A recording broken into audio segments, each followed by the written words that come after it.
What's going on, and welcome to the Solo Shot. My name is Tom Vecchio. We have an 8-game MLB slate tonight. Lock is set for 7:05. As always, this is one of the many shows on the FanDuel Podcast Network. You can find that anywhere, whether it's Spotify, whether it's Apple Podcasts, you name it. Make sure to give it a like, follow, or subscribe. Leave a review. That's greatly appreciated. And you can follow me on Twitter at Tom_Vecchio1.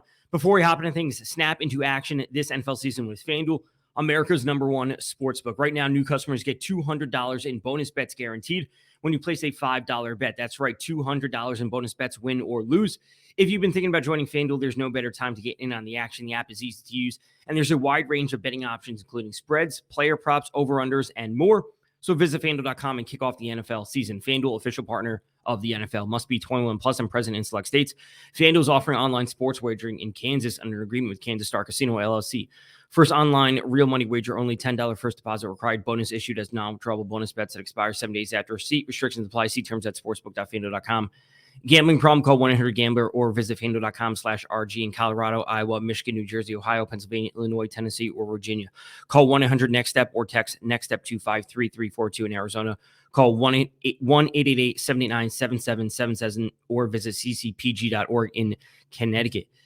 Call 1-800-9-WITH-IT in Indiana. Call 1-800-522-4700 or visit KS Gambling Help in Kansas. In Louisiana, call 1-877-770-STOP. Visit mdgamblinghelp.org in Maryland.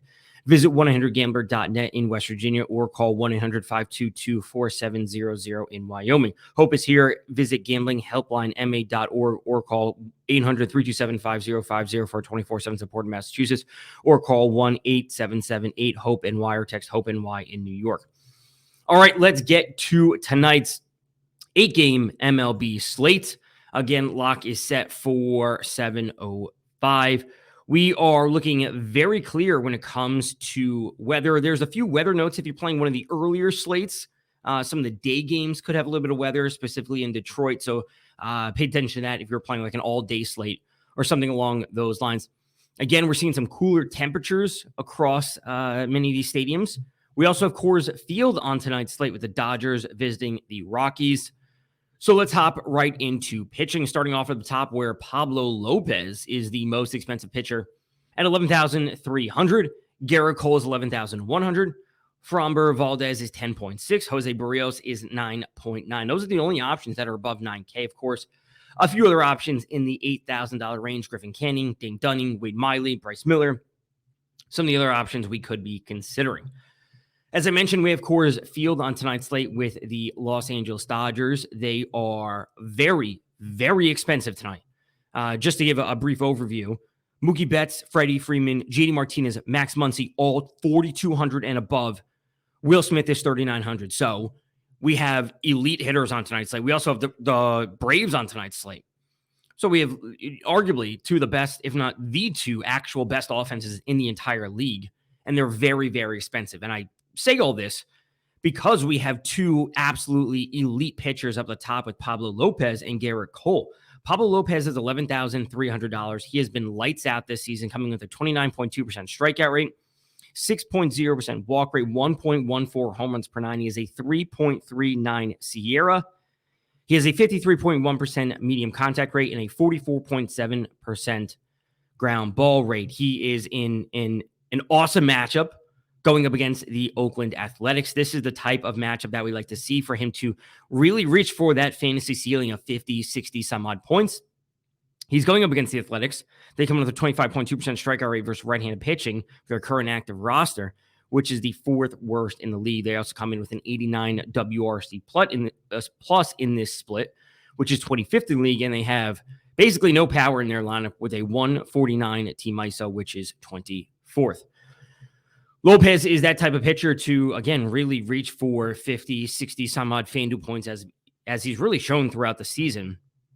The issue is his salary.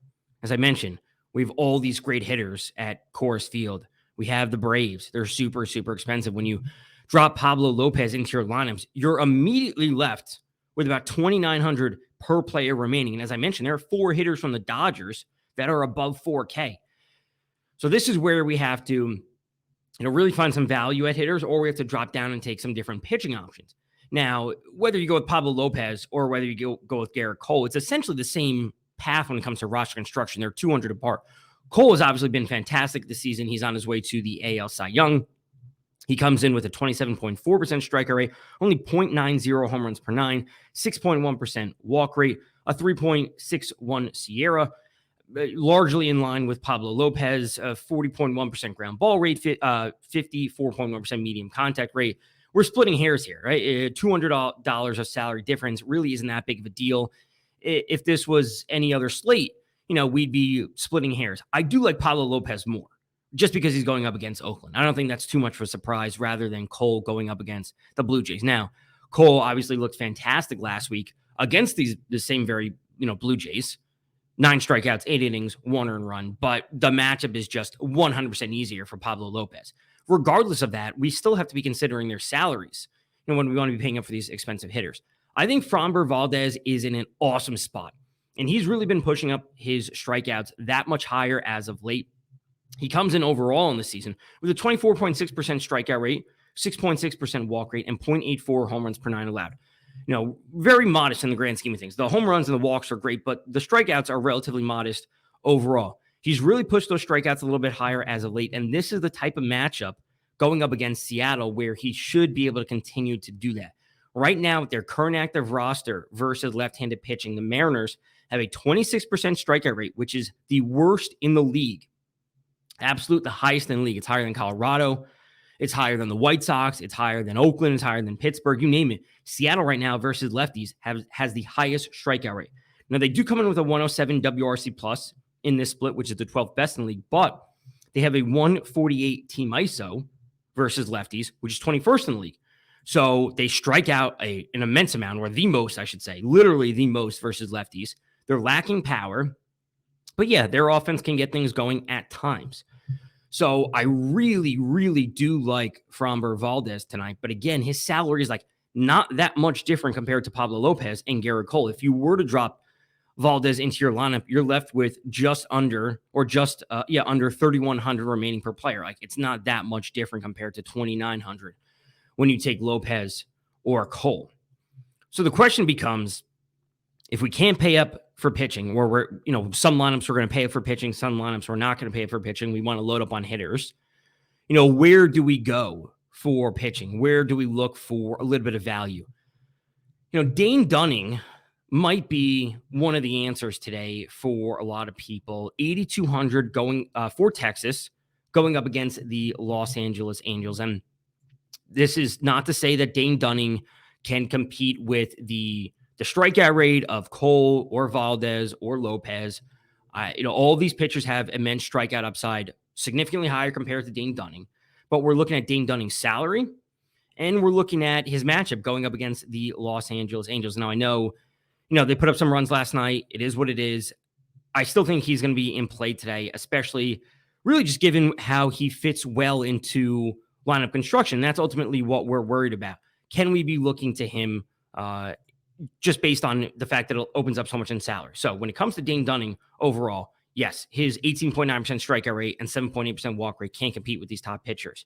He has a 4.59 Sierra. But what he does have is a 54% medium contact rate and a 46.6% ground ball rate. So he does keep the ball down. He's never going to pile up a mass amount of strikeouts, but we do like this matchup going up against the Angels. They come in with a 25.3% strikeout rate versus right-handed pitching, which is the third worst in the league, their current active roster versus righties. Now, they have a little bit of power in their lineup still, than 187 ISO. So, yeah, it's okay. It's an okay matchup, right? That's what ultimately we're worried about.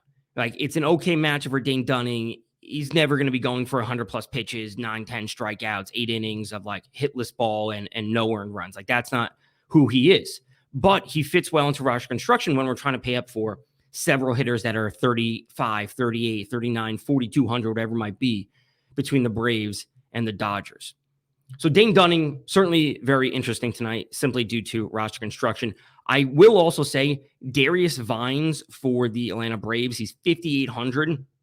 It's one of the lowest salaries we could ever possibly see for one of these pitchers.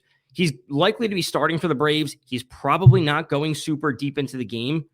So just kind of keep that in mind in terms of just, punting pitching essentially and just loading up on all the hitters. He could be somewhat popular today, especially as we have so many expensive hitters. So keep that in mind. When it comes to stacks on tonight's slate, I'm going to say this again and again. The Dodgers are just in an awesome matchup at Coors Field going up against Noah Davis. I want plenty of exposure to the Dodgers today. The Braves also in a great matchup at home going up against Jameson Taillon for the Chicago Cubs. Taillon has been a pitcher that looks great one start. He looks terrible the next start. He looks great one start, terrible the next start. He does have some strikeout upside. Sometimes he walks too many hitters. Overall, he's not a pitcher we should be worried about. And frankly, the Braves lineup is significantly better than Taillon is a pitcher. So I'm going to be loading up on the Braves. Between the Braves and the Dodgers today, we have a 6.90 implied run total for the Dodgers and a 5.7 implied run total for the Braves. These are two lineups we absolutely want to be getting exposure to. That is very clear. Next up, we want to be looking at Minnesota. They are at home. They're going up against Joey Estes for the Oakland Athletics. Very recently called up. He has 4.2 innings pitched at the major league level, literally a single game starter for them just the other day.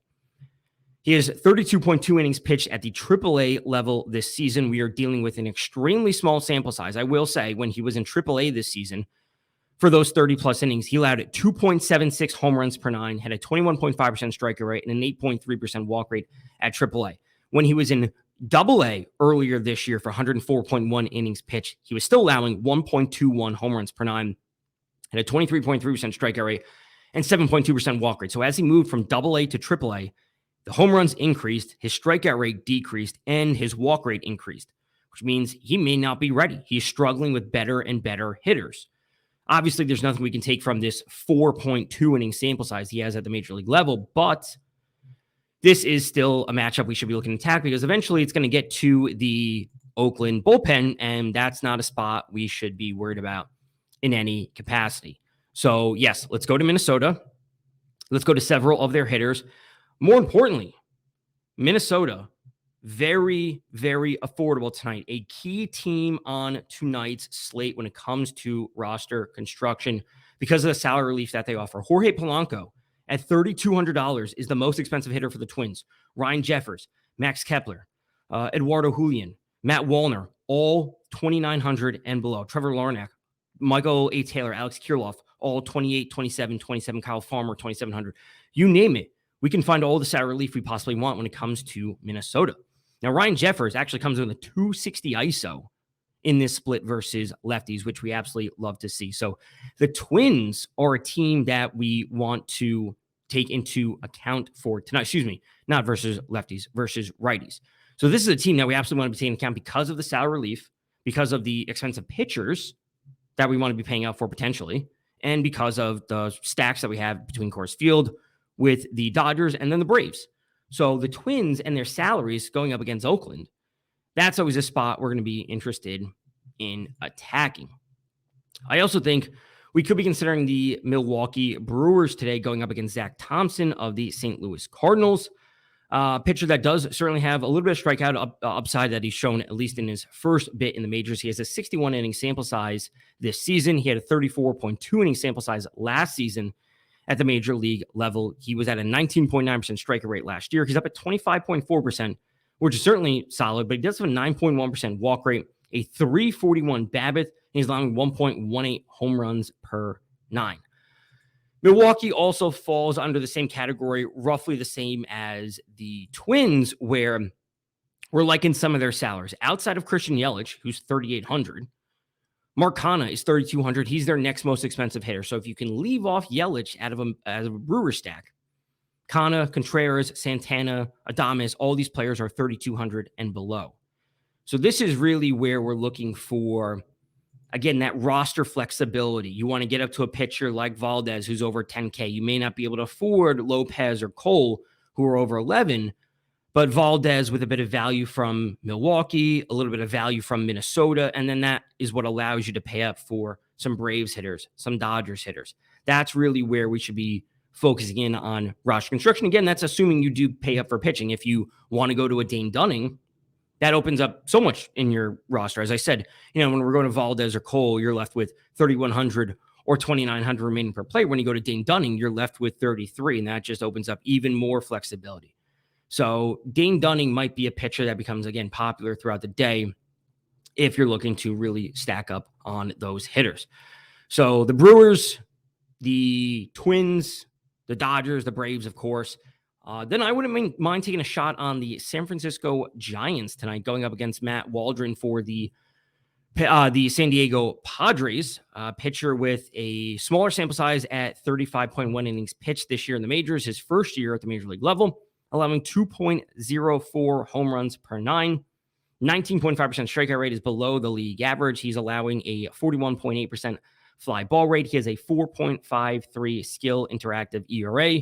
I think a pitcher we can certainly look to attack. Now, I will be putting San Francisco a little bit further down the list in terms of overall priority. Obviously, this is a pretty significant pitcher's park, and I'd rather focus on some of the better hitting spots between Milwaukee and Minnesota, specifically Minnesota first ahead of Milwaukee, but certainly want to look to San Fran for a bit of the salary relief. Again, we're not dealing with too many expensive hitters here, and I think that's going to be kind of the key on tonight's slate of getting these cheaper hitters into the lineup. Starrio Estrada at 3,100 is the most expensive hitter from the Giants right now.